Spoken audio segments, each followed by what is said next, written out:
So the resilience of Western societies, coming back to your original question, is quite weak.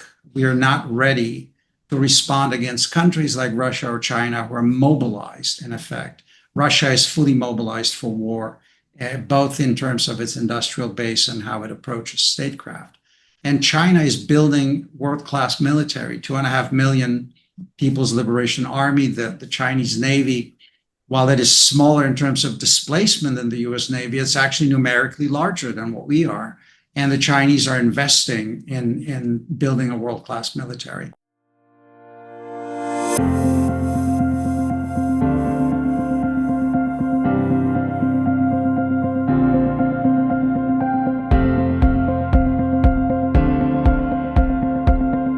Hello and welcome back to The Focus.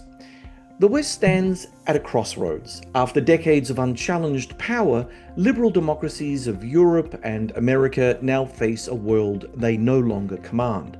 It's a world of fragmenting alliances, rival empires, and fading confidence. In this episode, returning guest Professor Andrew A. Michta joins The Focus to dissect what he calls the West's civilisational test. Drawing on his recent essays in RealClearDefense, he argues that the real struggle is not only against Russia or China, but against the West's own loss of belief. Together we examine whether America's era of primacy is ending, if Europe is ready to lead, and whether moral clarity and strategic courage can still anchor a Western civilization in doubt. This is a conversation about power, but also about purpose. Andrew, welcome back to The Focus. Delighted to be here, John. Thank you for having me. Western unity, Andrew, feels weaker than ever. France hesitates, Germany is cautious, the US is divided, and NATO juggles competing agendas. But then there's also a subtext to all of this, and that is that the threats that we had prepared ourselves to face are no longer the threats that we are facing. We have these hybridized situations where, criminal gangs are being employed by Russian intelligence to do damage to various parts of European infrastructure, which makes it exceedingly difficult to actually work out who the bad guys are and drawing the line back to Moscow. I mean, we've attempted to do it, but it's not resonating with the public. And of course, in any war, you need the public on side. You need them to understand what they're fighting so they can get behind it. Do you think that our Western governments are doing enough to educate the public in order for them to be, well, dare I say, mobilized, at least not, if not in a physical capacity, at least then in a sort of emotional capacity behind the state to counter what the Russians are doing, because what the Russians are doing is very clever. In a nutshell, no. Facing what we're facing in the West, John, and that is probably true to a varying degree in the US, in Europe, in Canada, and probably on your side of the globe as well. We are going through a process where our leaders are not speaking the truth, are not arguing. And when I say are not speaking the truth, I mean not addressing the gravity of the situation.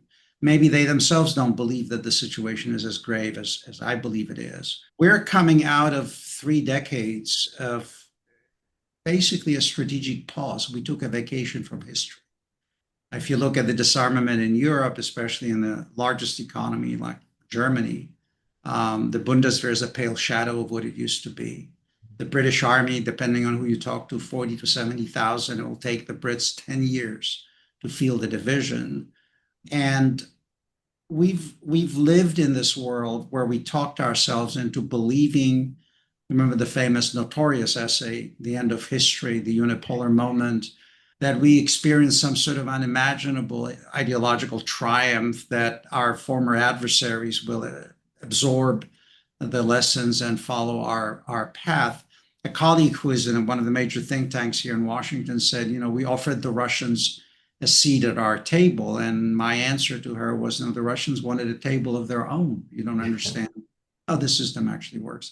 And, once I said that fat times produce managers, they don't produce leaders. And if you look at the West, and you see this in Europe, Europe was rolling in butter for 30 years. And it produced the kind of managers rather than leaders that that are not able to face up to the kind of tough environment that we see today. The second point I would make, John, is that we live in the world of legacy institutions. So the North Atlantic Treaty Organization is there. It's enlarged. It's now 32 members, which makes it even less manageable than it used to be. And all the while, there's no shared sense of threat perceptions. During the Cold War, whether you lived in France or Western Germany or the UK, if the balloon went up, you were in the same boat. Right now, you have a regionalized security optics. Countries that are on the flank have a keen sense of Russian threat. For the Estonians or the Latvians or the Lithuanians, it's existential. If they become occupied, they'll be destroyed. Germany is no longer a frontier state. It's got buffers in the east. It's unified. It tried to manage the relationship with Russia, relying on economic and political means. When I'm in Paris, I hear that actually, the southern direction is very important, that Europe's southern border now is not on the Mediterranean, it's in the Sahel, it's in Africa. When I get to Portugal or Spain, all I hear is migration and nothing really about Russia and the rest of it. You add to this the fact that China is now a power in Europe. It's so embedded in the economic structures. It may be geographically removed, but it is shaping the future of Europe. And the United States itself, I'm back from Germany. I spent 7 years working for the Defense Department in Germany, and then I returned in 2023 to Washington. We are fractured, we're polarized ideologically, culturally. The problem of in-migration in the United States, probably not on the same scale as in Europe, but nonetheless, whether you believe official statistics that we've had 11 million illegals who crossed, or maybe what I tend to believe closer to 20 million, you're talking about the problems, the stresses, the issues of criminality, not vetting, not knowing the people who come in, and then the reaction of the native-born population against that. So the resilience of Western societies, coming back to your original question, is quite weak. We are not ready to respond against countries like Russia or China who are mobilized, in effect. Russia is fully mobilized for war, both in terms of its industrial base and how it approaches statecraft. And China is building world-class military, 2.5 million People's Liberation Army, the Chinese Navy. While it is smaller in terms of displacement than the US Navy, it's actually numerically larger than what we are. And the Chinese are investing in building a world-class military. And the West is churning. We are wealthy, but being fat is not the same thing as being strong. And I think that's where we are. This morning, when I woke up over my early morning cup of coffee, I had a look at the YouTube scroll to see what was interesting, and I came across something, and I'd like to actually put it to you, and that is, in all the things that you've mentioned, especially during the two essays you put out in Real Clear Defense in September and in October, Ukraine is really a crucible for the West in a way that I don't think people really fully understand. Because if we take the Ukrainian desertion rate from the Ukrainian army, for instance, that shows that if Ukrainians aren't willing to clearly see their role in defending their own territory, why the hell should the West? And I thought to myself, that's quite devastating because it shows a weakness not just in the West, but it also shows a weakness in Ukraine, a country that we're supporting in war, because we don't know what we ought to be doing. We've got this multivarious kind of approach to Ukraine. We give them tomahawks, we don't give them tomahawks. We give them patriots, we don't give them patriots. We don't know what we're doing effectively. And then the Russians have a plan. They're hiring thugs all over the continent. They're torching factories, planning assassination attempts against corporate members of Europe's growing defense industry base. They are doing stuff and they've got a willingness to do stuff. And I can't see how we're countering it very well. And I have to, and as sad as it is, I have to bring Ukraine into this argument as well, of Western weakness, because I see that irrespective of what they've managed to do, and they've done great, they still are, 10 times smaller than Russia. And the Russians, like them or hate them, they have a plan and they are carrying that plan out. So, two things that I would say here. First of all, when the Biden administration, when President Biden said, that we will stand up and we will not allow the Russians to continue, I was very proud of that moment because that expressed the American Hmm. geostrategic DNA, so to speak. Sure. Then what followed was total mess. I mean, we have no strategy for Ukraine. We never had. Mm.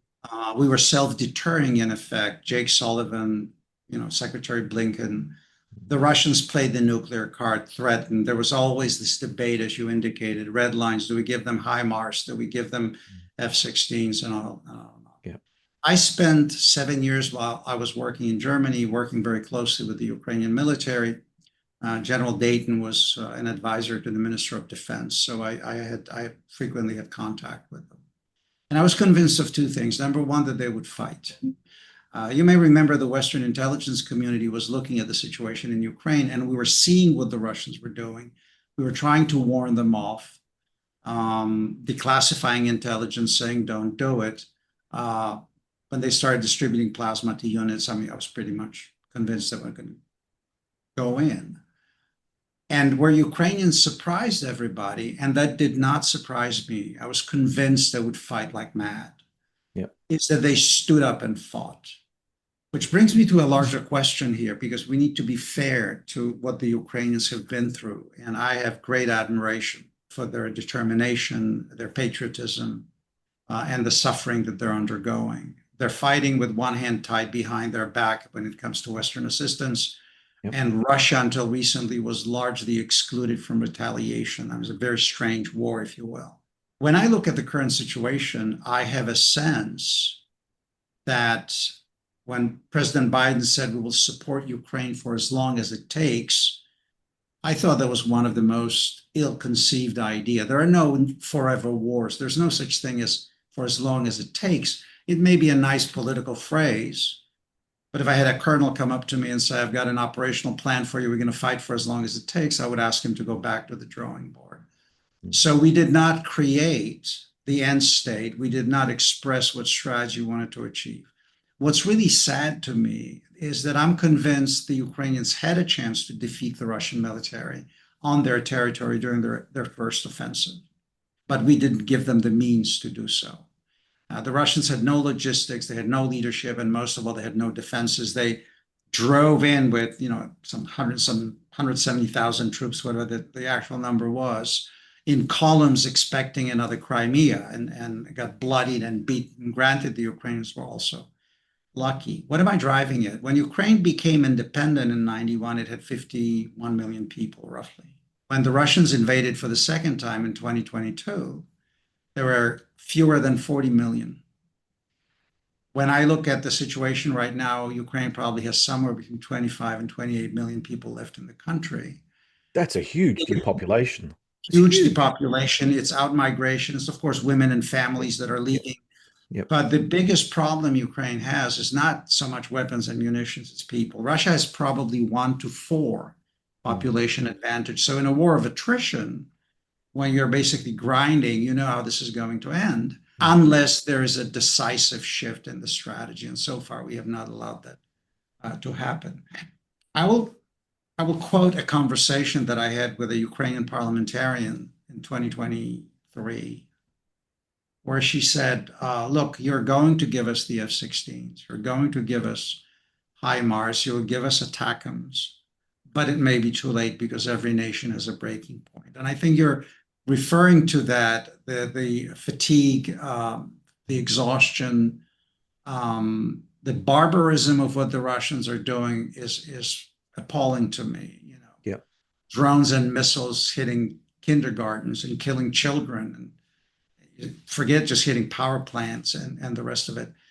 And yet we're operating on the assumption that this is war over territory. It is not war over territory. President Trump, saying, okay, we're going to negotiate, you take so much of Donbass, this and then the other. That is not what the Russians are doing. I consume a lot of Russian media and watch, and follow their propaganda.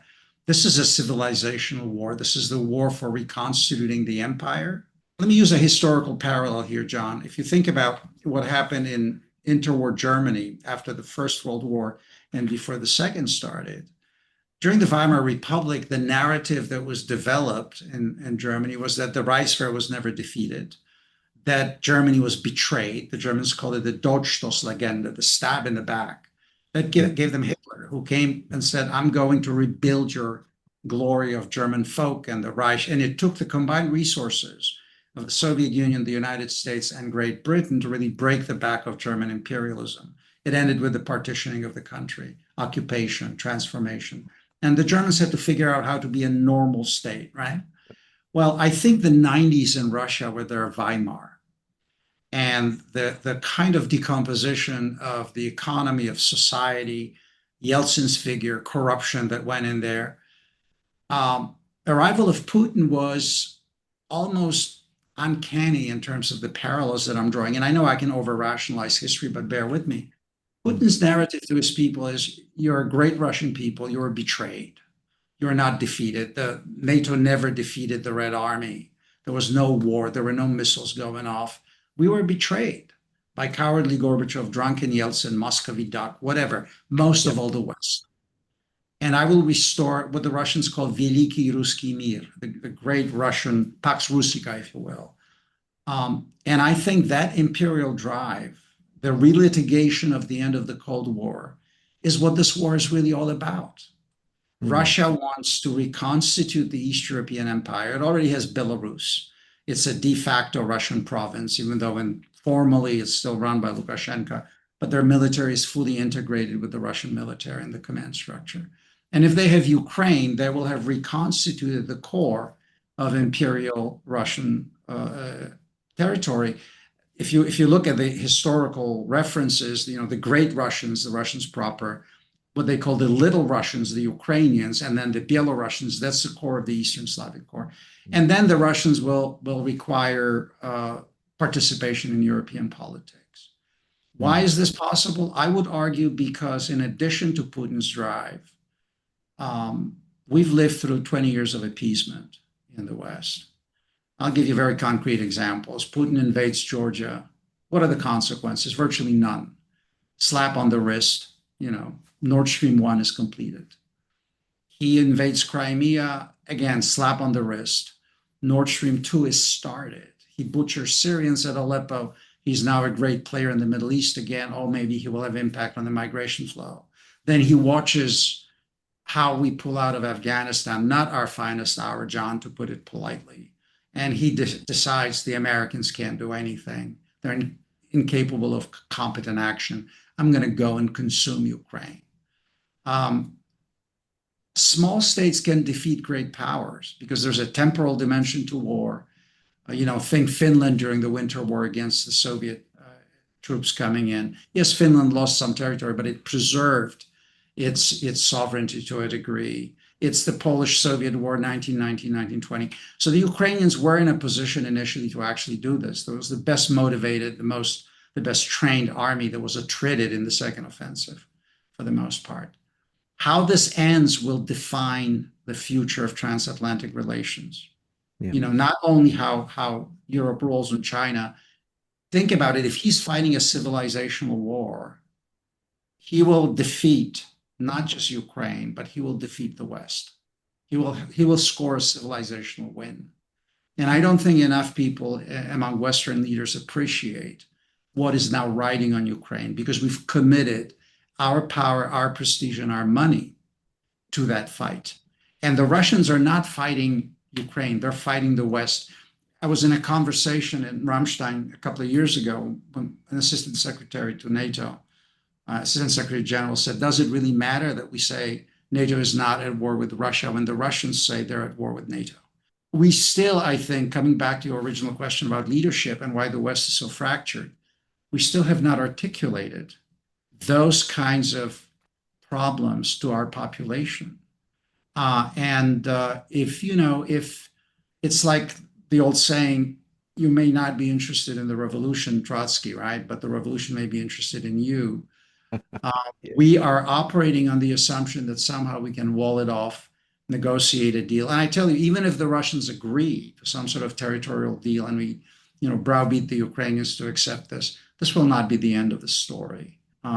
He will rearm. He is actually rearming right now. If you look at the reconstitution of Russian forces, those officers in Russia who survive will be combat tested, much better than the Serdyukov army that existed there before.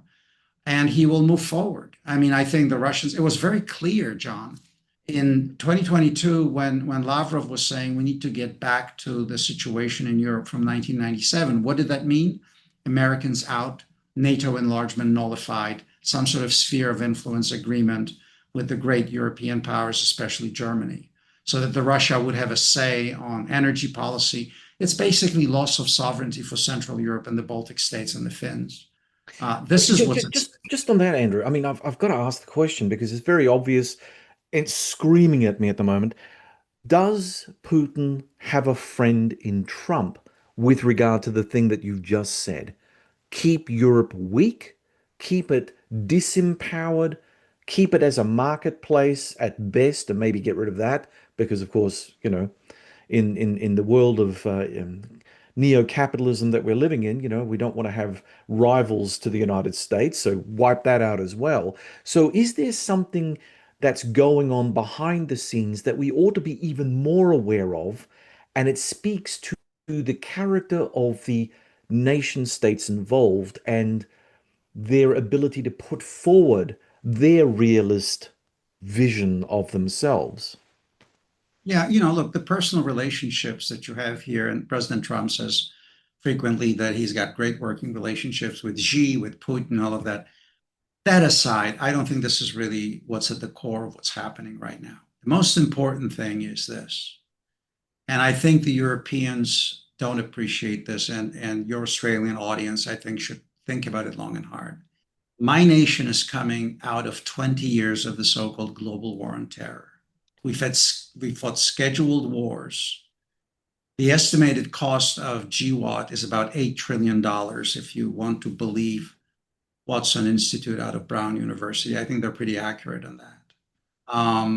One half of 1% of American population, the US military, fought these wars, their families, their friends, and suffered casualties. The nation is fatigued. The outcomes in strategic terms are limited at best. We have not, I mean, we broke a lot of militaries, we decapitated a number of states that we considered, threats at that time.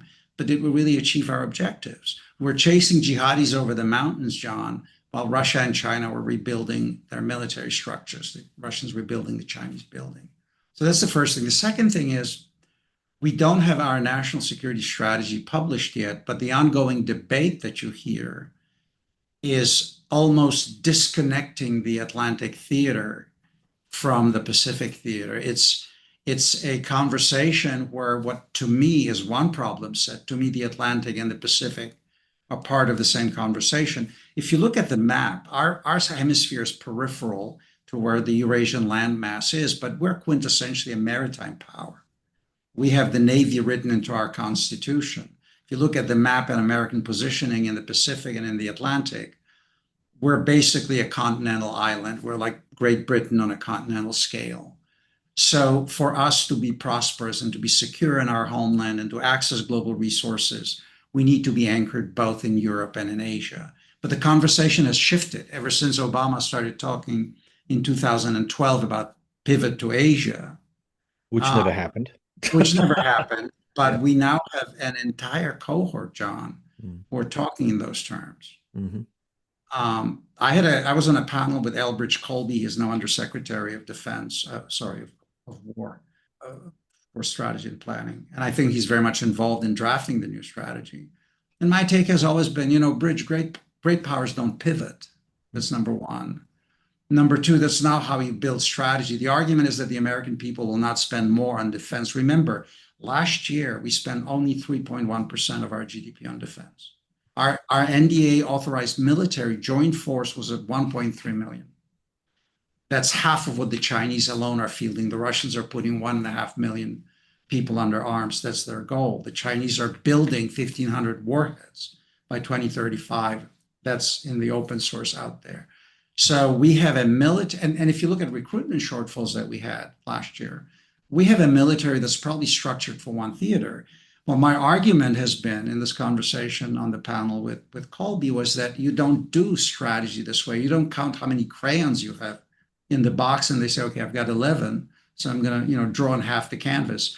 What are our irreducible interests? And then you make the case, coming back to your original question, to the American people, why defense spending is important.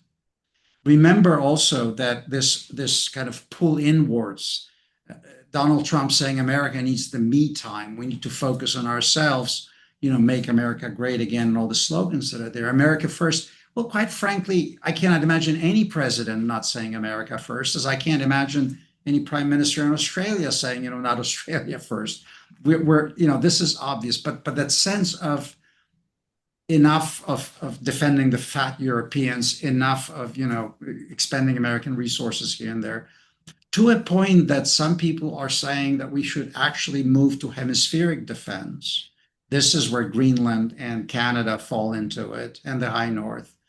And in And effect, perhaps Venezuela can be added to that if could things go be, all pear-shaped. right. Yep, yep, And yep. you have to admit the United States has neglected both the domestic aspect of our security. This is the homelessness that you see, the kind of impoverishment, especially in areas where the industry shut down. We farmed out about 35% of our manufacturing. We only have 11% of our population employed in manufacturing, John. We have a huge economy, but this is a service economy for the most part. It's based on capital flows and it's based on digital output. So we're in a situation now, we're staring at a major manufacturing power in China that's rapidly translating that muscle into military capabilities. And we really are trying to use a political sleight of hand to say, okay, we're going to pivot to Asia, or we're going to focus on the Indo-Pacific, let the Europeans defend themselves because they're fat and capable. And quite frankly, I consider the fact that the Europeans have disarmed, except for the flank countries, and relied on the United States to be appalling. Europe has about 500 million people, John. It's got the GDP that dwarfs the Russian Federation, and the Russian Federation is a pale shadow of the former Soviet Union. 140 million people, roughly, compared to what the Soviets were. The Soviets had 54 non-Soviet Warsaw Pact divisions in Eastern Europe. At the snap of a finger, they were sitting in the middle of Germany. This is not really comparable. And yet the Europeans are unable to bring themselves to respond. You have constant violations of airspace, exclusive economic zones, drones are flying in. You had 3 MiGs in Estonia within 10 miles of Tallinn. Can you imagine that, fully armed? And the Secretary General says, no, we're not going to shoot them down. We will elegantly escort them because that's showing our power. On the contrary, for the Russians, there's a sign of weakness. Oh, I agree This, with that, Andrew. But yeah, if I may just say, sure. last night we recorded with Piotr Kaczynski, who's an EU expert, and I think it's great that I'm speaking to you right now, a person who's very well versed in hard power, because I got a very good breakdown and quite an excellent lecture on how the EU sees things, and it's very different from what you're saying, because what I got from Piotr was that the European Union is moving. Yes, it's moving slowly, but that's a consequence of the democratic processes, the European Parliament, the European Commission. They are generating speed, but just not sufficient. And I did To raise do what? the To I do did raise what, John? To say do again. what? What are Well, they trying this to is the do? point, right? I did actually say, there are people that I know in Europe who question all of this and that they are very deeply unhappy with the way things are playing out in the European space. And I did make mention, actually almost verbatim, that, there is this American notion that during the 1990s in particular, but it's been since the creation of the EEC and morphing into the EU, that the Europeans grew fat and happy under the American military because the American military protected Europe. Yes, there was the Cold War imperative, but then after the Cold War imperative, that didn't change. No one had that conversation between Brussels and Washington to say, hey, hang on, everything's changed now. Maybe it's about time that you actually lift your game. And we're talking 30 odd years ago. So you're right, there is this huge time lag between then and now, and a lot of damage has been done. So is it sufficient for someone from the European Union to say, but Andrew, we're gradually developing things. We have a process. That process, admittedly, is very slow, but it's organic and we're growing it from the grassroots up. What does someone with your military experience think about something like that? And also from your American background, because here I think culture has a lot to do with this, yeah? Well, forgive me that I was laughing because when I hear It's okay. somebody from the EU telling me that what's happening is organic, from the grassroots, then I have a couple of Brooklyn bridges I can sell them at a discount. I mean, this is the processes in Europe are anything but organic. They're elite driven from the top, number one. Number two, the EU has always had a democracy deficit. I mean, yes, the European Parliament is maybe representative, but even there, this is all, managed as a process. The European Commission, that's inside deals that have nothing to do with the electorate and the popular wishes. The Green Deal Energiewende that the Germans put in place, it's an elite project superimposed on the people. The Mercosur deal, where you will import, food from Mercosur, from Latin America, without the same level of regulation that you have on European food production. It's going to pretty much blow up the agricultural structures in Europe. All of that. Look, the European Union is an incredible success when it comes to economic integration. Uh, Schengen, which now is pretty much dead. There's no more border free travel in Europe. There are polizei at every entry because the migration that happened in 2015 that the Germans actually facilitated to a large extent. I was in Germany at that time when Merkel said, "Wir schaffen das, we'll manage it," and you had this incredible flow of migrants coming into Europe. Um, but the European Union is a treaty-based organization. And I always tell people such organizations should not masquerade as nation states. The Well, EU is here's the thing, Andrew. Piotr did say that the European Union is not a nation state, nor does it want to become one. So, if that's the case, and the only thing standing between a stable Europe moving forward is NATO, and we have to question the strength of the transatlantic alliance at this stage, and yet, as we continue this discussion, there is a question that I have for you on that score. Where does that leave Europe? I mean, if Brussels isn't a nation state, even if it's pretending to be otherwise, this is a huge problem. I mean, it's a huge problem for Europe and the world and the United States. so the European elites talk about federalizing the European Union. This is Yeah. not really federalizing. This is really centralizing. And in a fashion, if you abolish the veto, if you go for qualified majority voting, it's like in the US, you would abolish the Electoral College, and only Right. the states of California and New York would decide what the policy would be. And I would remind your audience that Wyoming has maybe 500,000 people, but it has two senators and only one congressman, but it does have representation. So, look, a couple of things that happened. Number one is when the British left the European Union, two things happened. The second largest economy departed, Yeah. and the closest ally of the United States left. The EU became a much more continental and Germany run project because even though we talk about Franco German partnership, the heft of the German economy is such that the French are increasingly playing a lesser role in this arrangement. Mm. And what is happening right now is an effort to centralize. The new Union Treaty is going to, in effect, transfer ever more power to Brussels. And I don't want to be too crass about it, but if you look at the structures that are emerging, it will allow Berlin to essentially dominate and run the European Union as an enterprise. Mm. All of this is run in the context of talking about, Europe this, Europe that. Look, the idea that you can stitch together nations that have thousands plus years of history that are so diverse and so different into some sort of a supranational structure and have it also perform functions that NATO right now performs. Who's going to provide the nuclear umbrella? Who's going to provide high-end enablers? Who's going to provide sensors and targeting? And I always tell my European friends, instead of reinventing the wheels and talking about strategic autonomy and all this, pardon me, John, nonsense that I hear over and over again, why don't you do what you should be doing? NATO has 3 new regional plans. Everybody accepted them at the Vilnius summit, which means these are obligations. Those obligations have capabilities requirements attached to them.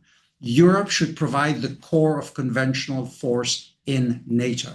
The Americans, their own component, high-end enablers, targeting, and most of all, the nuclear umbrella. Who? The French will provide the nuclear umbrella for Estonia? The Spaniards will come to defend Latvia? Who are we kidding?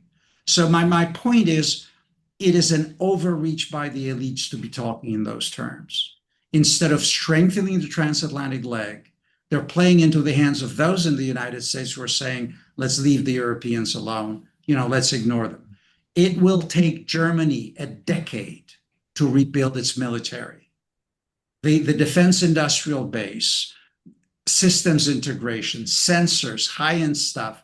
Without the Americans, the Ukrainians would not be able to fight for as long as they had. Without American logistics, nobody in Europe has the capability to provide, even to move things, people, equipment, and munitions. And I could go on and on. So I'm with all due respect to all the people who talk about how the EU will emerge as a unitary actor and we will have this multipolar system. Look at the reality of it all. How effective are the Europeans when it comes to charting their own national security policy? I remember I was at the Munich Security Conference when J.D. Vance delivered that speech that upset everybody. And I remember Merz walking out, oh, we have to become more independent of the United States because Trump, because this, because that. And then all of them got on the plane, arrived in Washington, sat down politely on the couch and said how important the relationships with the United States. You talked about what happened in the 30 years post-Cold War. Listen, look at the German economic model at that time, right?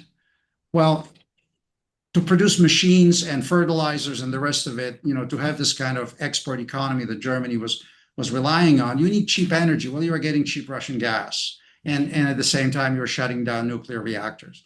What else did you need? You need a market in components. You got that in China. And then you had the Americans to defend you so you don't have to spend on military and defense issues. What's not to like?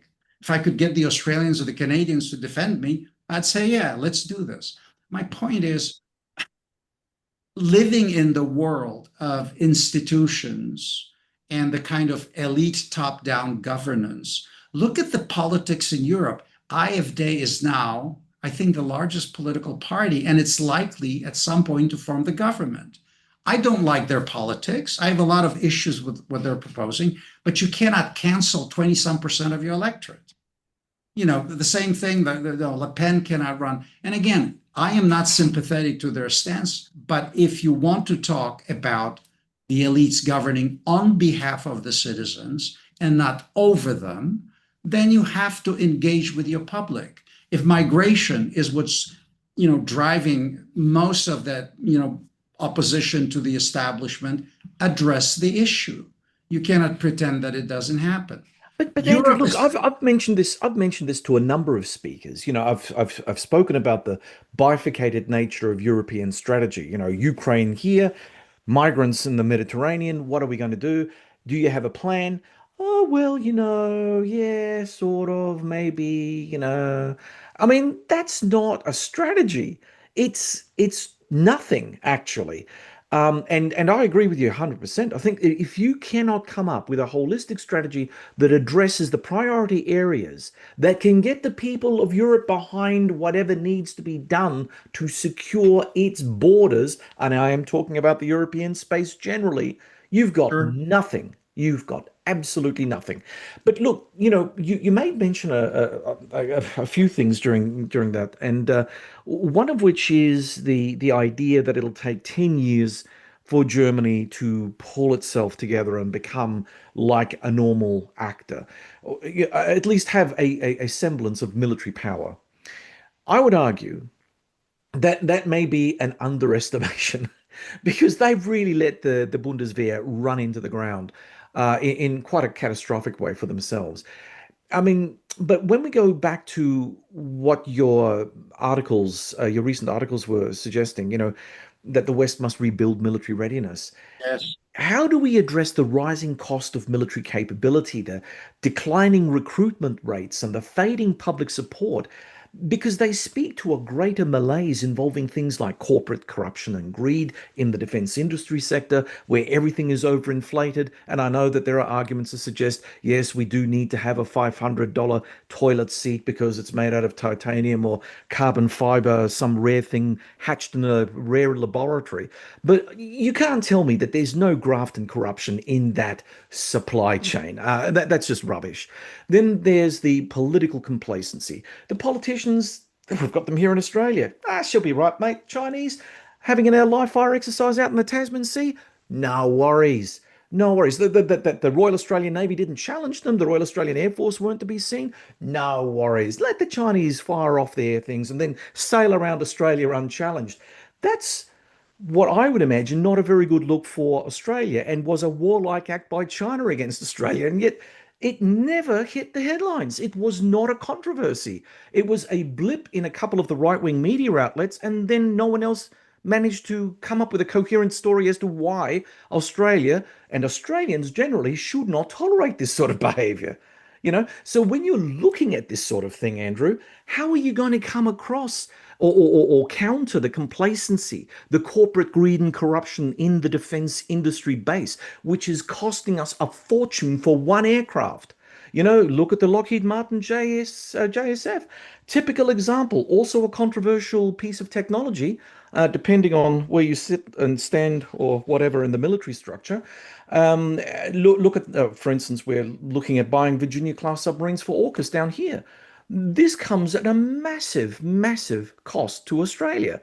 Can we run those submarines? Probably not. Will we have trouble crewing them? Absolutely. Who is doing the thinking in our centers of power, trying to counteract the very weaknesses that we've put upon ourselves, Andrew, is the question to you. So the most important part of this, and I think what you touched upon, is critical to the survival of the West and our ability to deter and defend. I use the term we've lived through 20 years or 30 years of appeasement when it comes to Russia and China. I mean, with the Russians, I described how the Europeans were reacting or not reacting. With the Chinese, we've handed the jewels in the crown of our technology to the 1.4 billion communist state. We actually created the problem that we're trying to grapple with. I don't Amen to mind. that. Yeah, John, Boeing should be selling aircraft, or Airbus. They should never be building them in China, because that is technology transfer. That's Correct. intellectual property. That's our technological culture. Yep. But coming back to the defense industrial sector, look, in the United States, when the Cold War ended, we had 51 defense and space contractors. Right now, we have five. That's Five not major good for defense. competition. Yep. This is so you really don't have, and the cost of development is such. We're now in the process of developing the sixth generation aircraft. Mm. So we have developed a philosophy of building ever more sophisticated weapons. You talk about titanium seats, kind of gold plated, and these are remarkable platforms, but we can produce them in very limited numbers because Yep. simply of the cost and the capability. I'll give you an example. Everybody in Europe now wants to buy the F-35, right? Fifth generation aircraft. So Yep. the Poles ordered 35 plus of the F-35s in 2020. You know how many they've received so far? 10. One, and one for training. Oh Two no. platforms. The Finns have ordered 65 of those. When do you think they're going to get them? The Poles 2030. ordered 250 SET V3 M1A2 Abrams. This will be the most powerful, operational force. Again, when will they get them? Mm. So the problem is capacity. For example, in 2022, when the war in Ukraine started, we were producing about 14 14,000, 15,000 155 millimeter howitzer rounds per month. The Ukrainians were shooting 3 to 5,000 a day. So they were shooting in 3 days what we produced in a month. We've increased production now by 800% or so, but we're struggling with components because we offshored so much of it and we shrank it. And during those 20 years of GWAT, I said this there's a conference in Maryland. It's Airspace and Sea Expo organized by the U.S. Navy League, and I said we fought scheduled wars for 20 years against inferior adversaries. So we could say we need so much ordnance, just-in-time deliveries. Our logistics were not threatened. What you're describing in Australia, if you go into a state-on-state conflict, there'll be missiles flying at those boats, there'll be missiles flying at those aircraft. China and Russia will not sit still like Iraq, allowing us to amass forces before we move forward. We're in a different environment. And so what needs to happen is two things, in my view, and I wrote about it. Number one, we need to rethink what we produce and what kind of platforms we produce, because we're looking at the levels of attrition we never suspected. If you look at the battlefield in Ukraine, and I hope we would fight differently, we would control the airspace and cyber, and we would control, space domain. But still, attrition rates. And that also means we need reserves. I wrote an article recently for RealClearDefense as well, that we need to return to national military service in the United States for two reasons. And Australia. Okay, I'll second you there. And I'll tell you why. Yeah. So number one, we need the reserves in the event of an all-out war, number one. Correct. And number two, we are such a diverse country. You can go through your entire existence in the United States and never exit your social class, live in a gated community, never interact with anybody outside of that unless they come in as your service workers and do something. In a republic like ours, we need a place where people spend at least 6 to 12 months sweating together, doing things together, training together, discovering that citizenship is not just rights, but it's also obligations, that there's a nation out there they owe something to. And that it's universal among, social class and among ethnic groups and sectarian 100%, groups. And look, 100%. this is the failure of multiculturalism, Andrew. And this is something that the United States and settler communities in particular, the United States, Australia, Canada, New Zealand, Sure. we're all having to try to struggle with what we are, because we are so many, and yet we have to act as one. And if we lose the capacity to act and think as one, if we lose the universal characteristic that as a human citizen in the United States or in Australia, you have to be part of being a stakeholder in that nation. You're not just an autonomous unit moving around in a particular community that you feel comfortable in. You're an American, you're an Australian. We lost that. We lost that quite some time ago. And frankly, I don't know. I think that there are too many. Oh God, I'm gonna have to declare it. There are too many woke left-leaning people out there who have built their empires on creating this perfect system of unity and diversity, and that don't worry about it. We can live with parallel communities and everything will be fine. They don't see the military necessity for unity, national unity. They don't see the utility of communitarian values anymore. I mean, crikey, whatever happened to those things? The very thing that used to get us up and motivate us for national efforts, whether it was for war or peace, like building huge infrastructure projects, which we used to do here in Australia, was the fact that we all mucked in and did it. But now, oh no, I can't be fagged. Nah, not interested. Nah, what's in it for me? I mean, all this kind of what we're doing is we're effectively got a society, or we've got a collection of societies that are white-handing each other. And I'm not saying, for instance, that the alternative is to go down Putin's path or Xi's path. I mean, they've got their own problems, and I don't want those problems at all. But again, against enemies that are implacable, against enemies that have a vision where we have no vision, they win. So, John, you touched on something that I've been thinking about and writing about. I'm on the board of the Tocqueville Foundation, which is run by the descendants of Alexis de Tocqueville, the guy who wrote Yep. Democracy in America. And we do an annual conference. I think it's called Tocqueville Conversations. Mm. And 2 years ago, I recommended, and we ran one on citizenship, on what citizenship entails. I invited General Cavoli, who was at that time Supreme Allied Commander, to come and speak. And Chris said something absolutely critical. He said, to whom a lot is given, much is expected of, which means the elites have a responsibility for the nation, number one. Yeah. Number two, there's a saying in the military, officers eat last, because it means that you need to earn through servant leadership, you need to earn the trust and the right to then order those men and women into a situation that may be almost, not only risky, but maybe deadly. And you have to earn that right to do it. We've lost that idea of citizenship. And the second thing is, you talked about multiculturalism.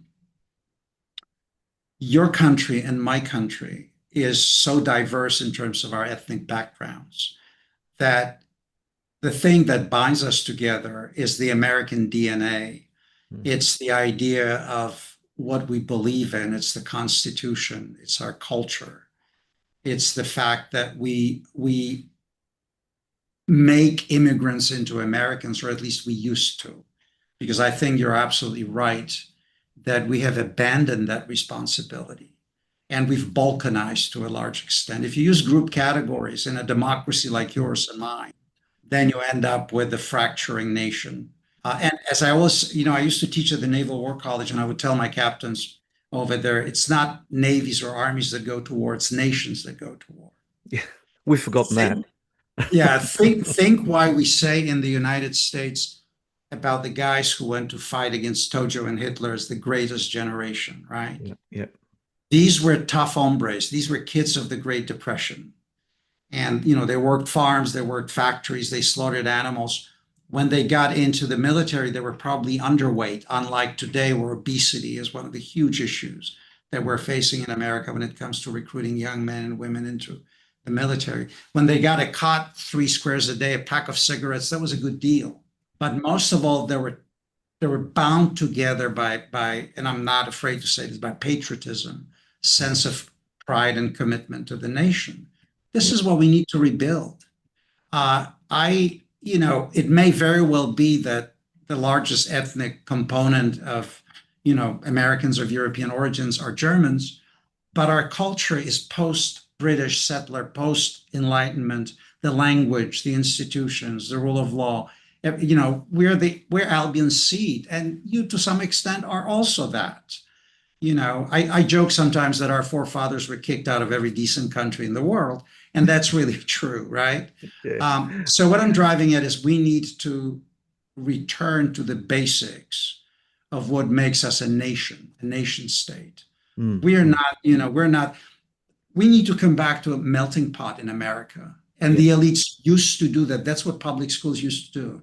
Right now, we talk about a tossed salad kind of a view where all the ingredients are here that taste wonderfully. You can contemplate them, but they don't add up to one coherent entity. And I think our adversaries know it. And they know Yeah. that as long as we're divided, regardless of our wealth, it'll be very hard to go for it. Now, after all this pessimism, I'll say one thing that I absolutely believe in. I think democracies are unbeatable when mobilized around a common cause, because you can't defeat a volunteer. Dictatorships can order people around and push them. The minute things go wrong, dictatorships fracture, and so, but what we need is leadership to articulate, coming back to the beginning of our conversation, of what has to be done, that citizenship is not just rights, but it's also obligations, that you are obligated to preserve this republic because it's such a precious gift, that was given to us by the founders and people who went and fought. And coming back to your European Union conversation, look, the reason I'm so skeptical, the United States fought a civil war, which was about slavery, but it was also about competing nationalisms. I mean, had the South won, there would have been probably 2 American republics in North America. And I'm delighted the South lost that war. And we became a nation state as a result of that. We started speaking ungrammatically. Every language that I know, the United States is plural, right? Mm, It's in American English that you say the United States is. So we're mm, speaking ungrammatical because we became a nation state as a result of that. yep. And I think we need to preserve this. And I think Australia needs to do exactly the same thing. Look at what's happening in Europe. I was talking to a friend of mine in Paris, and she said, we live with parallel communities. Are we still a French nation? As such, can we count on standing up to fight to defend what we stand for?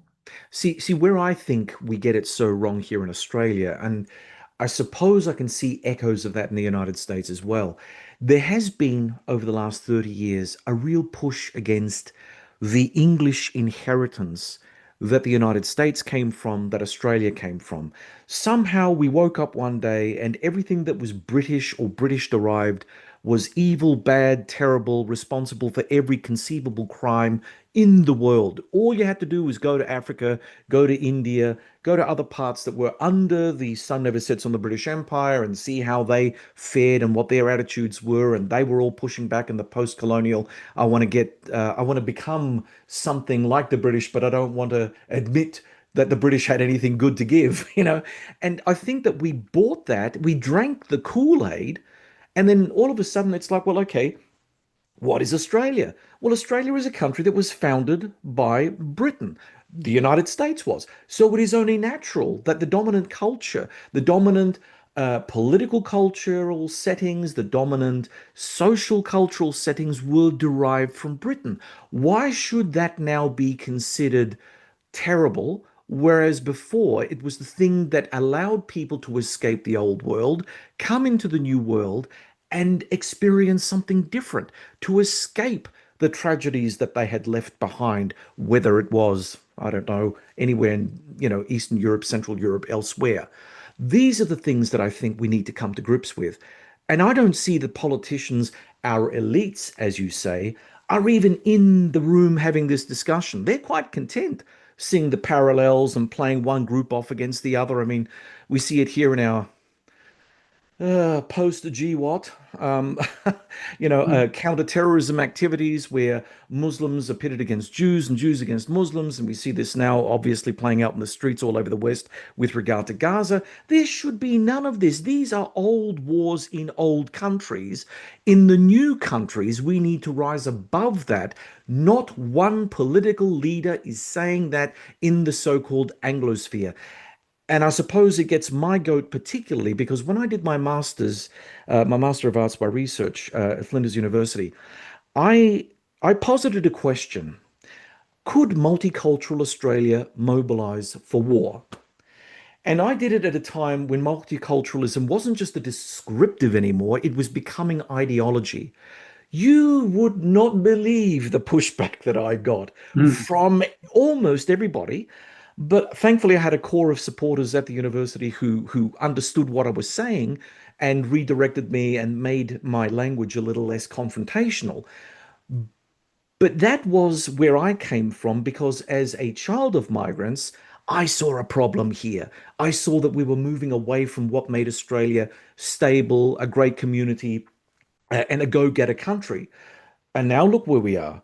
We've got not much to sort of hang our shingle on, shall we say. I mean, yes, we're rich, but the rich are getting richer, the poor are getting poorer, no one can afford a house. Young people aren't having kids anymore. The price of living is going through the roof. I mean, all the same things that you guys are having over there. And because we've got that lack of communitarian values, even in the political parties, there are not enough common sense people in the political parties who can articulate the social and economic problems that we're going through to bring back the very things that we were saying. The universal rights of American citizen, the universal rights of the Australian citizen. Now it's about, the handful of oligarchs that are running us and to keep them fat, rich, and happy. I mean, you can't defend a country with that mentality. John, I think I'll get off my perch no, now, no, Andrew. yeah, I know, I know. No, no, no, I will add to this something that I find very important. Look, if there is no coherent nation, it's very hard to sustain working democratic institutions for one reason. Yep. It is only when you feel this connection to your fellow citizen will you restrict your own desires and, will pay taxes, demands for this, that, and the other. I'm not trying to be Machiavellian, but there's a degree of, venality and humanity. We're not just good people. We have all sorts of bad instincts. And the sense of belonging to a nation, kind of imagined extended community, if you will, is critical to actually tempering some of those elements. And we either are governed by laws or by men. If you start fracturing as a nation, you're increasingly governed by men, and those men, as you said, are playing elements against each other. I think all of this started pretty much, at least in the case of the United States, I don't know Australia as well as you do, obviously, in the late 1960s, and kind of began to decompose that sense of the cultural DNA. A lot of responsibility here lies with our educational institutions. We have focused too much on the dark aspects of the West and not enough on the positive and great achievements of the West. And, the demand that we either be perfect or be condemned as a civilization, to me, is just silly. We don't have to be perfect. We just have to be better than the alternatives out there. And we are as a civilization. I believe, if you look at the idea of progress and the notion that you can actually do science, be objective, if you look at Christianity that undergirds our tradition, all of this should be celebrated, not bemoaned. It doesn't mean that you walk away from mistakes, from crimes, from horrible things that also happen within our civilizational realm. I mean, Holocaust, the Germans will never live it down. The tragedy of Stalinism and the brutality, the Russians will never, now, I don't think the Russians are really part of the West, but that's a separate conversation. I don't know how to rebuild it, but I'm trying to do it in my own small way. I'm here at the University of Florida now. I accepted a professorship at the Hamilton School for Civic and Classical Education. And we're trying to restore the traditional curriculum, great books, great texts of geopolitics, looking at the legal aspects that undergird the West. I'm really impressed that this is beginning to happen in American universities worldwide. It's not just, in the country as a whole, not just here in Florida. Here, the legislature stepped up and said, we will give you the resources to rebuild this program. I think if we don't reform our educational system from elementary through middle school, high school, and then universities in a way that teach young men and women pride in our culture and our tradition, we're going to spiral downwards. And I once said that Rome didn't collapse because it had a higher standard of living than the barbarians. It's just that barbarians were hatchet happy. They liked to rape and pillage and kill. And we were debating, things that were not that relevant. The West used to be muscular. There is a reason why it colonized so much of the world. There is a reason why Australia exists. When I think of somebody like Columbus, getting on that boat, a piece of wood, basically saying, I'm going to go out there and we'll see what we discover. We've lost that sense of assertiveness, of self-confidence and pride. And I think this can be brought back, but it will require real leadership. And, managers who emerged in this era of prosperity, I think there will be replaced by real leadership, because as crisis, begins to confront us, I believe firmly that free people, men and women, will step up to provide the leadership that we need and speak directly to the public. There's been an ongoing debate, which I'm sure you're aware of, about the role of masculinity in society. And just listening to what you've said, risk taking is an inherently masculine enterprise. That's what created the empires. That's what created greatness in terms of architecture and all kinds of stuff, because that's what men do. But now we're living during a time where everything that is male is toxic. No one wants to see any benefit in maleness. And we're so eager to walk away from the past that we're risking our future based on the idea that we can live in a soft, mollycoddled society where mummy will always take care of us and that we don't have to think for ourselves and we don't have to challenge ourselves. And the world out there is dangerous, so close your door and stay inside. Preferably go into your basement and stay on the computer watching porn until your eyes bleed. This is the sort of society that we've willingly created. I mean, I'm so heartened by what you've said, Andrew. I just see that we have a long way to go and many discussions, rational ones. I'm not talking about the loony fringes, rational discussions about what men and women can positively contribute to each other as opposed to seeing each other as enemies or as combatants in a social game where one side is trying to best the other. I mean, it comes down to the fundamentals of who we are as human beings. We can't afford that sort of hostility.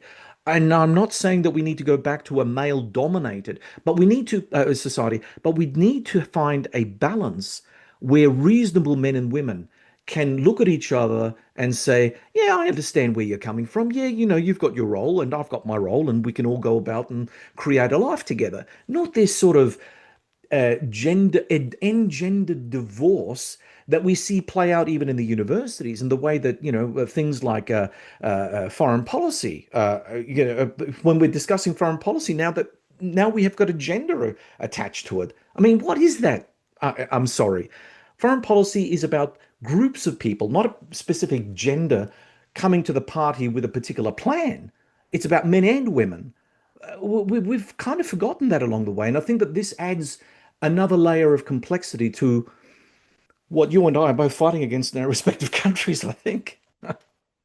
So, John, I mean, I actually think that the obsessions about gender and roles and all of that, to me, that should be set aside, and we should focus on citizenship. And the citizens are both men and women, Yeah, sure. and we're part of the same nation. Mm, You touched on something that I wrote about several years ago for Politico. I called it Zero Risk Society. Maybe it was a National Review piece that I wrote. I don't remember exactly. But my point is that Western societies have been told that risk not only can but should be eliminated. yes. And we need to relearn how to live with risk in a way. Leadership to me is being able to hold two contradictory courses of action, making a decision, accepting the possibility that it may fail, but be willing to again move and address the problem until you succeed in solving it. It's not being afraid to fail. It's not being afraid to take risks. If we want to remain free, I believe we will have to fight for our freedom, both figuratively and literally. Yeah. And most importantly, we have to relearn how to live with risk. I have to tell you, the experience of the pandemic to me was one of the most depressing sights that I've seen, because it epitomized this zero risk society. I can imagine the initial fear of the unknown. We did not know what that virus could do.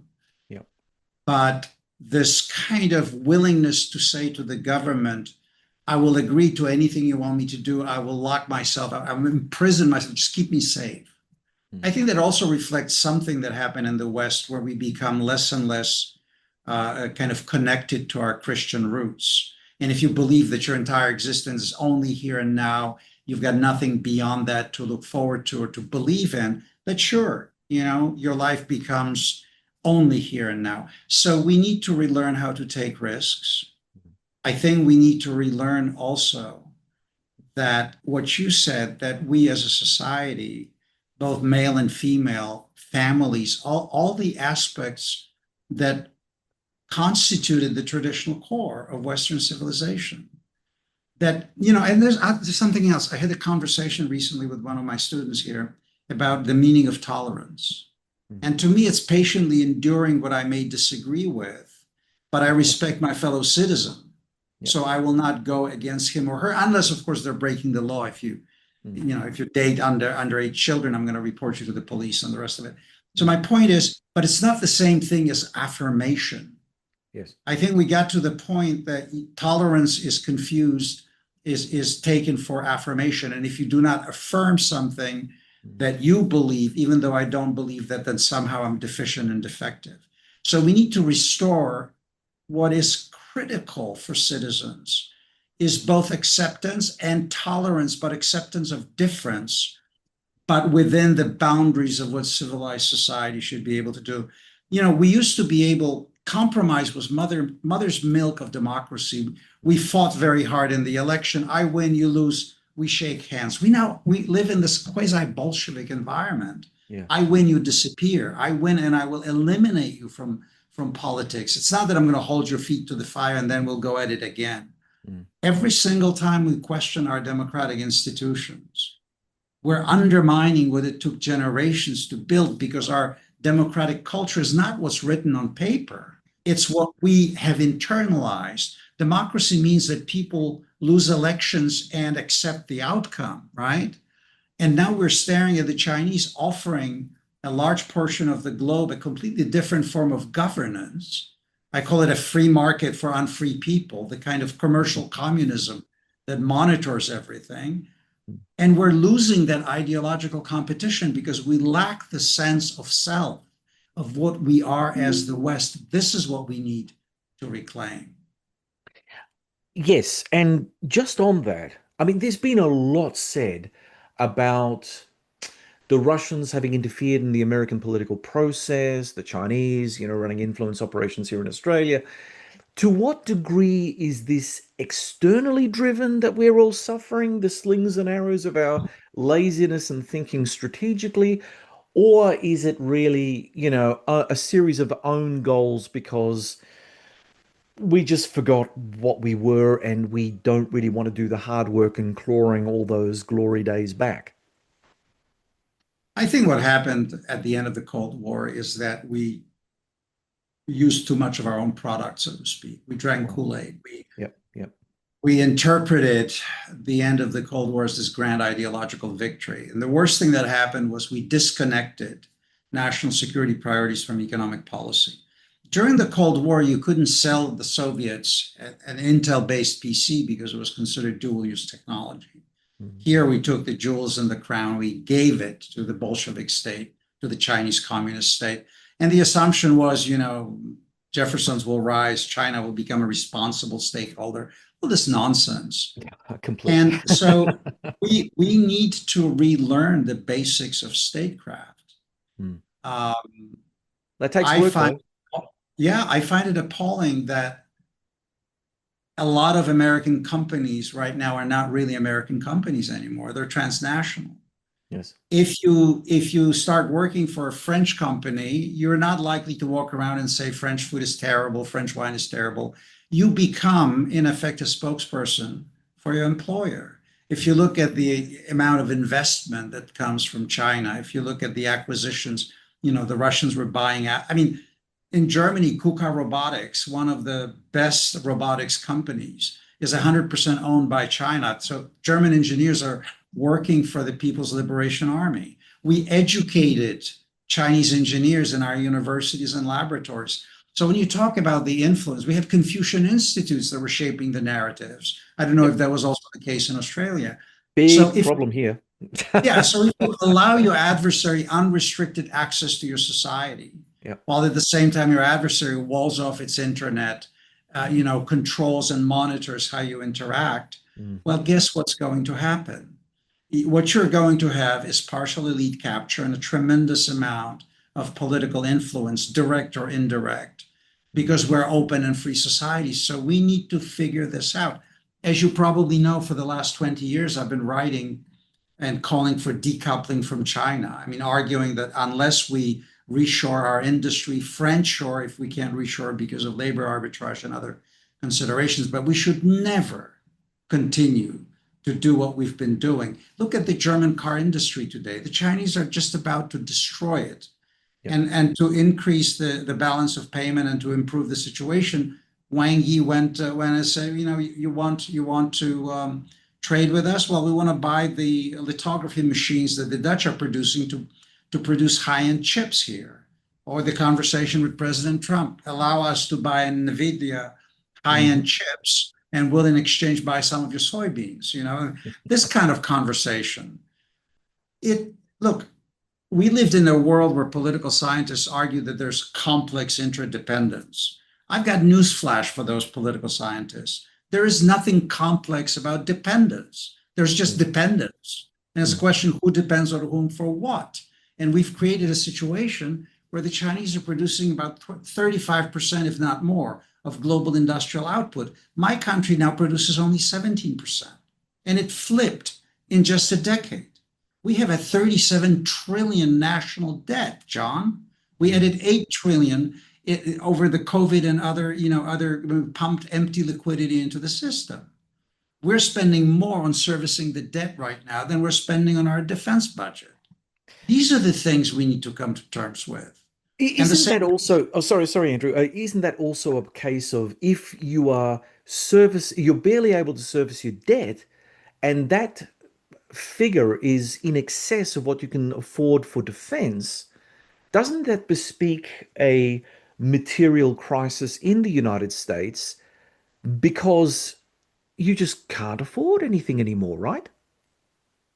well, that's true, but Neil Ferguson he talks about the Ferguson law. It's not Yeah, from I've him, heard it's of it. from another. Mm, You've heard about it, that if a yeah, country spends more, it won't be a great power much longer. But look, correct. the problem is structural. I'm now in a country where the government has shut down completely. It's shut down for a month now. Yeah. And there's no kind of sign that there will be some sort of a compromise. And it's a situation where air traffic controllers are not paid. Until recently, our service personnel in the military was not paid. This is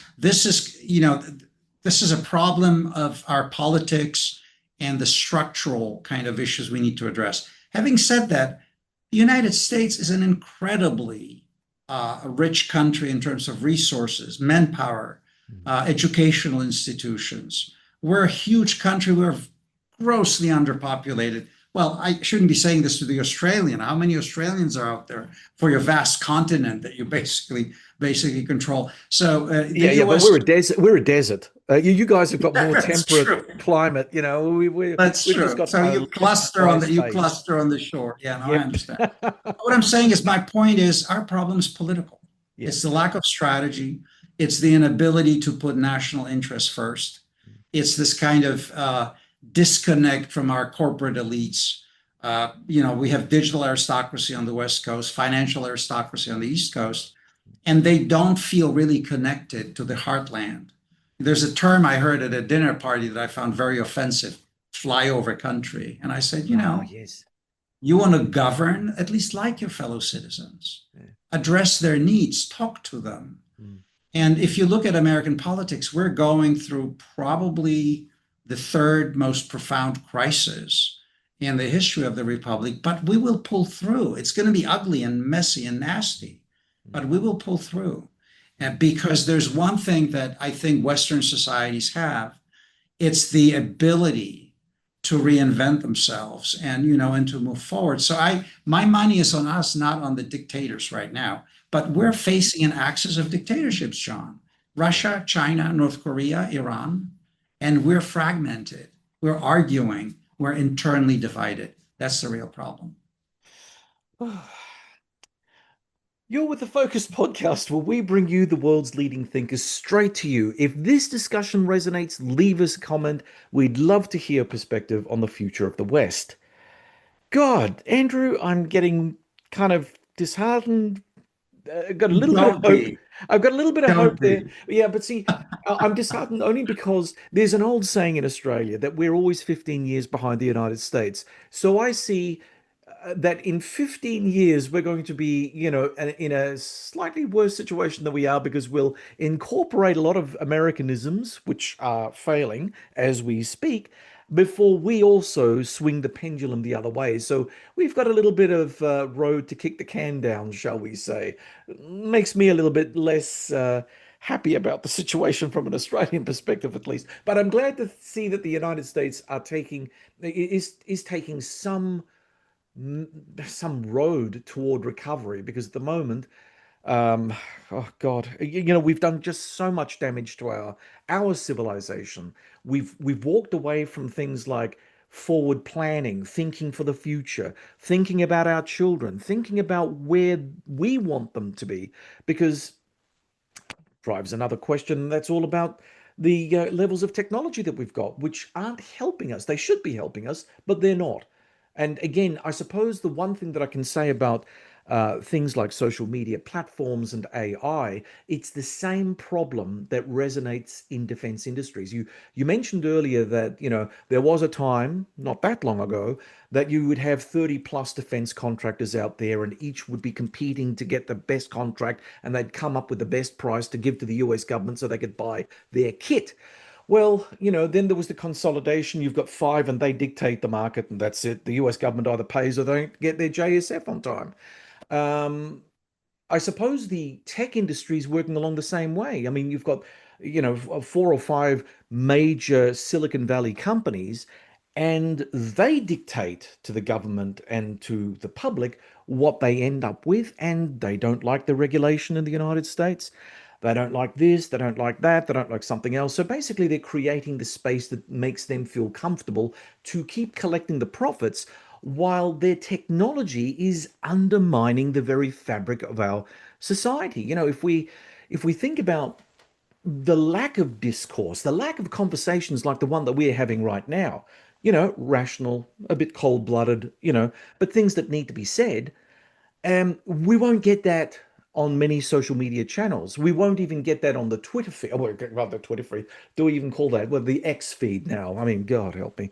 And I know I sound like an old fuddy-duddy, and I suppose I am, but No, John, you don't. yeah. No, no, no. Let me tell you one thing though, because I remember when I came back from Germany, and if you walk in the streets of American cities, um, people are glued to their headsets and to their iPhones and to their, so the world becomes a 6 inches kind of screen. Yeah.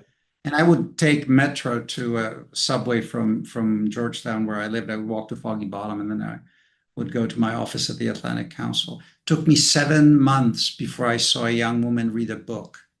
The rest of it was headsets in the ears and the finger constantly going up and down. There's a wonderful book that Haidt wrote, The Anxious Generation. I am appalled by what I call the tyranny of algorithm. The way of it was supposed to simplify our lives, and in fact, it has fractured us even more, and the societal interaction almost disappears. But coming back to the monopolies that we've created, I started in this business with Ronald Reagan, mainly in his second term. But I remember in the first term when he broke, the monopoly of American telecommunication systems. Mm. That opened up space for digital innovation.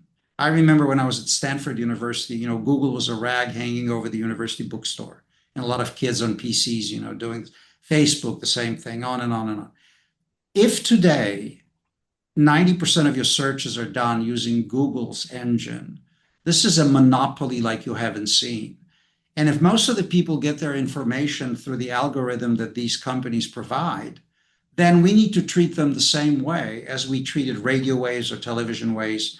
Either break them up or treat them as public utilities and regulate the daylights out of them. Why am I saying this?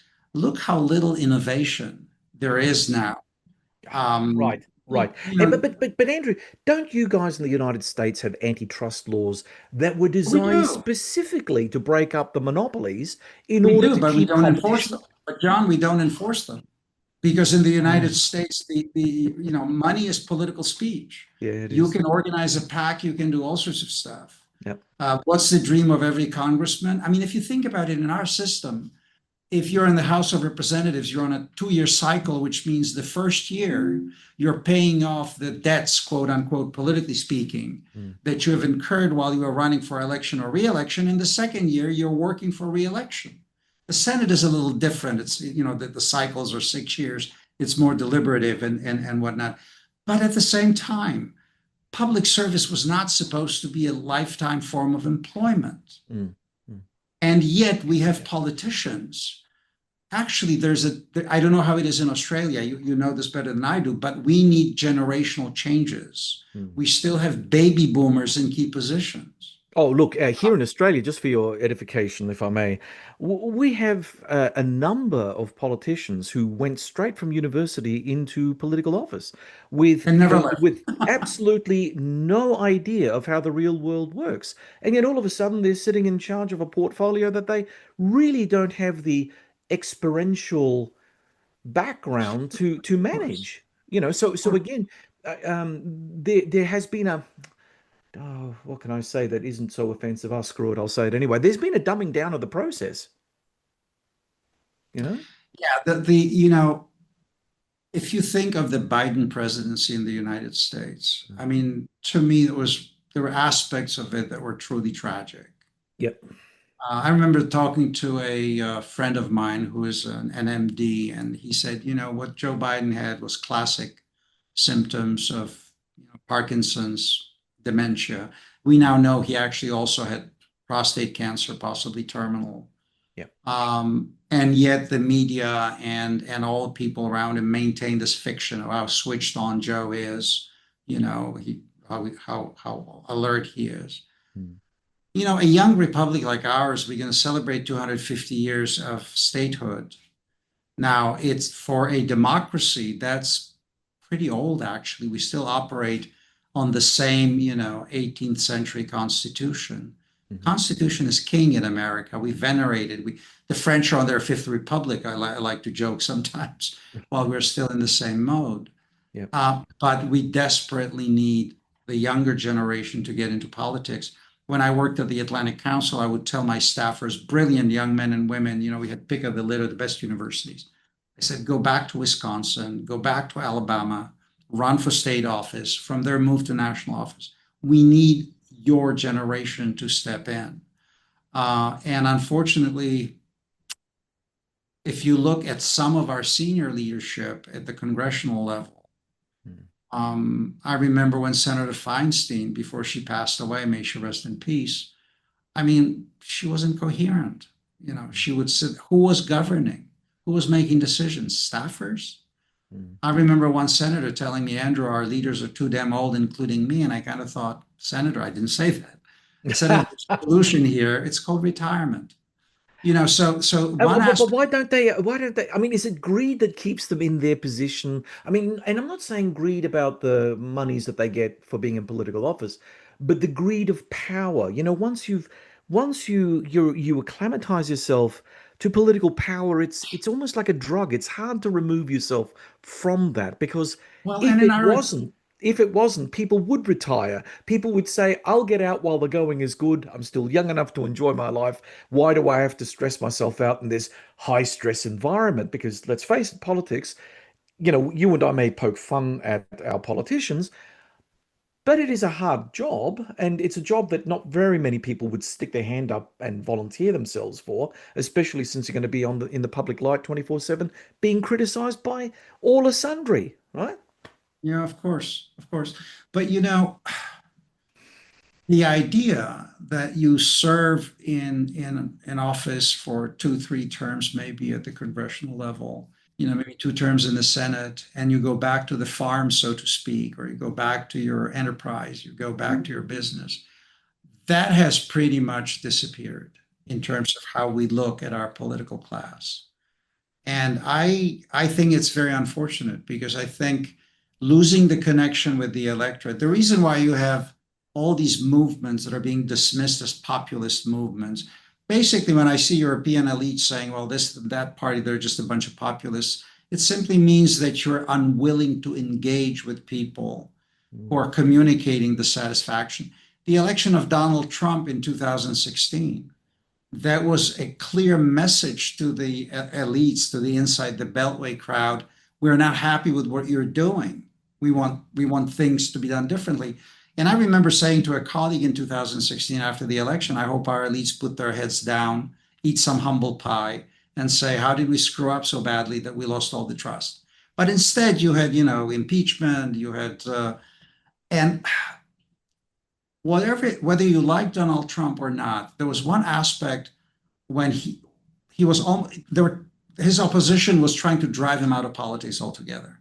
You know, it takes tenacity and persistence, your livelihood, your family, to assassination attempts. I mean, it takes guts to persevere and keep going. Um, is what's happening in the United States, an orderly transition or no, it's rough, it's chaotic. Yeah. Do we have a strategy? I don't think we do. But one thing that I think the nation now realizes is the establishment political parties need to change. We need a new set of policies. Now, whether or not the political parties learned the lesson, that's a different story. Um, I hope in Europe there will be the ability to listen to the public. It doesn't mean that you have to endorse political programs, of AfD or the National Front or whatever, but you cannot ignore the citizens. If migration is a key issue that's driving the fury of people who say, I don't want to live in a city where I don't feel any connectivity, where I can't walk into the street, crime rates, this, that, and the other, then it's your responsibility as a representative, elected representative, to address that. It's beginning to happen slowly in Europe. It's happening on a massive scale in the United States. And of course, it's become politicized, how you deal with illegals. And I'm sure a lot of decent people get caught up in this, and you'll find cases where this is happening. But to me, the right to invite somebody to your home, that's the most sacred right of every free person. And American immigration policy used to operate that way. We had a quota system in terms of, who can come in. Ellis Island was there for a reason, health screening, making sure that you're not getting people into the country who are not going to contribute and become a liability. We somehow lost all of this. Yeah. It's basically, I mean, if you look at what was happening at the southern border, it was an organized smuggling of people. I mean, this was not that we're just getting Mexicans or Central Americans or South Americans. We're getting Chinese, we're getting Pakistanis, Indians, because you could get on the plane out of Istanbul, fly to Mexico City, and then, the operators would get you there. We need to restore control of our borders. If you don't control the borders, you're not a country. And then for people who are here, you need to make sure that they acculturate, that they become Americans. The pattern used to be, the immigrants coming in, if they were Irish, they had a leg up because they spoke English. But if they were Italian or German or Polish, they clustered initially. So you have Little Italy, you've got Hamtramck, Michigan, Frankenmuth, where they still do Beer Fest in Michigan. But then the second generation would disperse and would become more American than anybody else, because that is what they learned at school, civics, English. And the third one could rediscover some of their ethnicity, kiss me, I'm a Latvian, or this kind of stuff. But they were as American as they could possibly be. We need the melting pot to come back into our Amen. conversation. We need Amen to to that. restore the sense of national connectivity. Yeah. And that doesn't mean that you prevent people from celebrating their heritage. I just attended a wonderful Indian wedding. I have to tell you, it was incredible. Mhm. And these were very successful Americans of Indian origin. And they, of course, their relatives also came in from India. They celebrated their culture and they celebrated their freedom. It was wonderful. We are, as the West, uniquely capable of absorbing people into our culture. I would submit to you, no other culture can do that. I cannot imagine you immigrating to China and feeling like you become Chinese. No, you will always be a A foreigner. foreigner, no, Yes. no matter what happens to you, right? Absolutely. Yeah. So, So I yeah, think there's a lot of positive about our civilization, John, that we should mm, celebrate, and we I should transmit that to our children. I absolutely agree with you. And I just hope that there's going to be if I get that word right, proliferation of discussions like the one that we're having, where we can see a path forward and rectify the own goals that we have scored over the last 30 odd years. Now, Andrew, if we could just, briefly go back to higher strategy, if you don't mind, before we wrap up.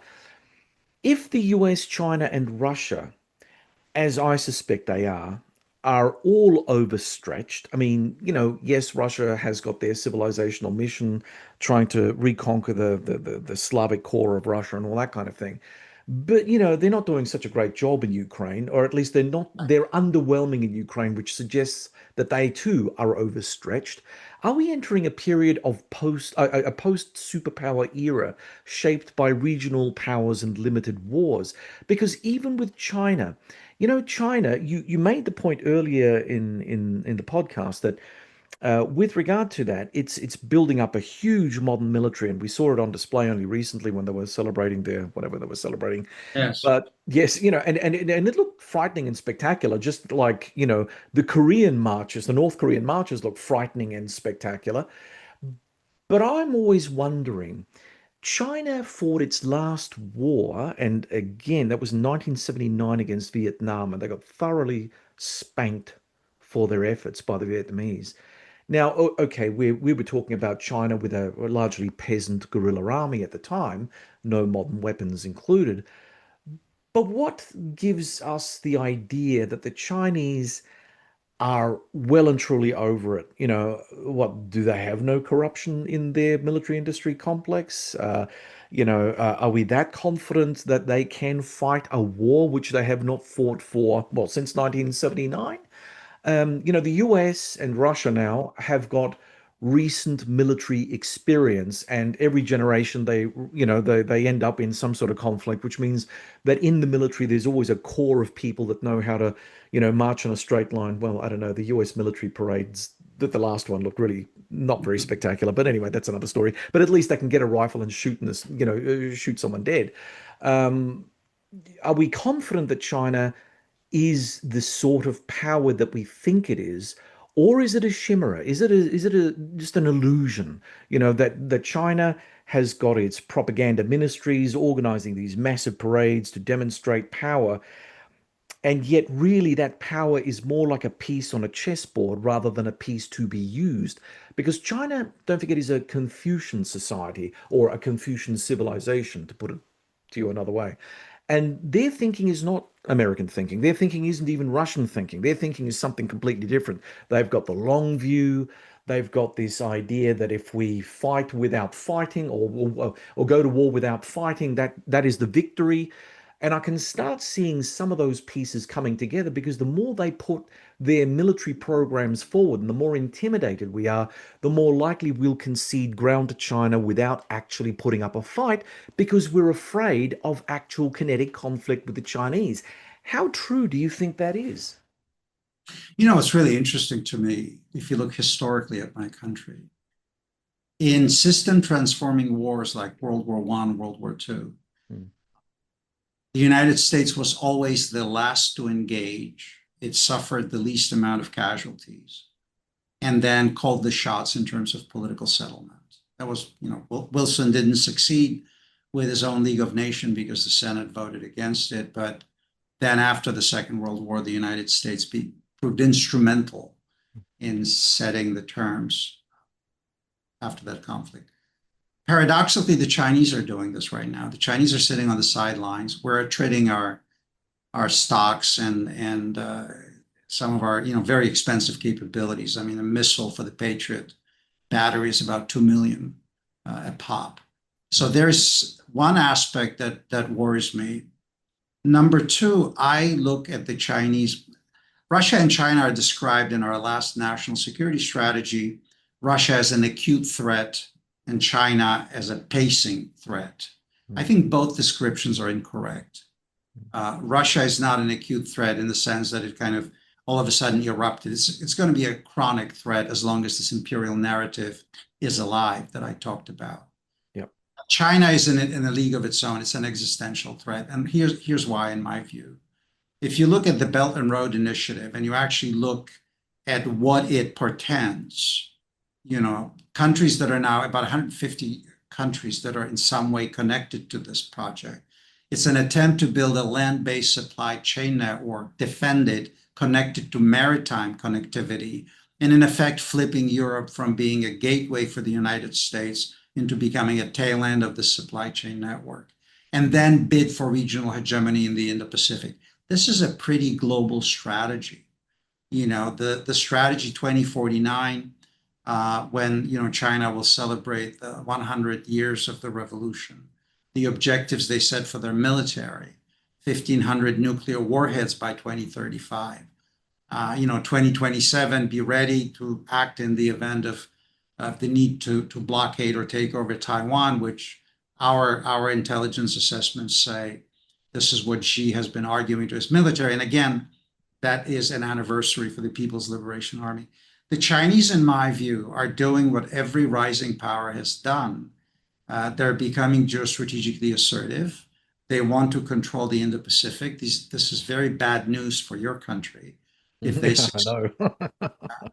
Remember that even though that Navy that the Chinese are building has less tonnage than the US Navy, but numerically they have more ships than we do. Now, you're absolutely right. This is an untested military. It is an untested Navy. Hasn't operated. The United States fought incessantly, granted against inferior enemies, but nonetheless, we have commanders who have been in the field. So we don't know how good that Chinese military is. And there was a degree of absurdity as I was watching that parade, with Xi standing in the car through the Mm, sunroof and, driving to every unit and yeah. people screaming, greetings and whatnot. Mm, But remember one thing, if there is a crisis in the Indo-Pacific, if the Chinese decide, for example, to blockade Taiwan, they will be operating close to shore. They can use their land-based assets against us. We have tyranny of the distance.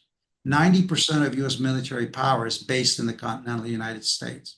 Remember when President Trump was praising the B-2 bombers, yes. crews who flew for 37 hours out of Missouri to Mm, actually drop ordnance on the Iranian facility. That tells you what we have to struggle with. yeah. So again, I keep telling people who are saying, well, we should pull out of Europe. Well, being in Europe allows us to project power into the Middle East. Mm, Being in Korea, Japan, this allows us to project power as well. I think the Chinese will bid for regional hegemony and move from there, just like with the Soviets during the Cold War. Unless they're checked, deterred, and contained, this will continue. The problem is, you know, we won the Second World War because we're the manufacturing powerhouse of the world. I mean, the United States could outproduce anyone. The Germans made much better tanks. Our Shermans were not that capable, but for every German Panther or Tiger, we produced 50 Shermans, and one of those Shermans put round up the Tiger, and that was the end of it. yeah. Food production, machine production, trucks, jeeps, airplanes. Well, look at it today. 80% of our antibiotics are coming out of China. When the pandemic started, we didn't have any PPE. We had to import it from China. Um, Rare earth minerals right now, we're scrambling to build alternative sources of supply. The Chinese have radically centralized supply chain networks, basically using state power. And I think they're doing this on purpose. Their goal right now, this 14th five-year plan, is to essentially eclipse the United States in high technology. That's why the race in artificial intelligence, power generation, we woke up finally to realize that the Chinese economy no longer produces just components and screws and things that we can put into our systems, that they're actually now are poised to destroy the German car industry. Mm, They're poised to start competing in the high end of artificial intelligence and manufacturing and robotics and the rest of it. And all of this translates into the military. Now, one word of caution. Just because you're a production powerhouse, it doesn't mean that you can build state-of-the-art weapon systems. It's a completely different problem sets. Here, the Russian aspect worries me tremendously, John, because the Russians have selectively invested in some aspects of military technology. For example, the propulsion systems for their attack submarines. They're orders of magnitude more quiet than they used to be during the Cold War.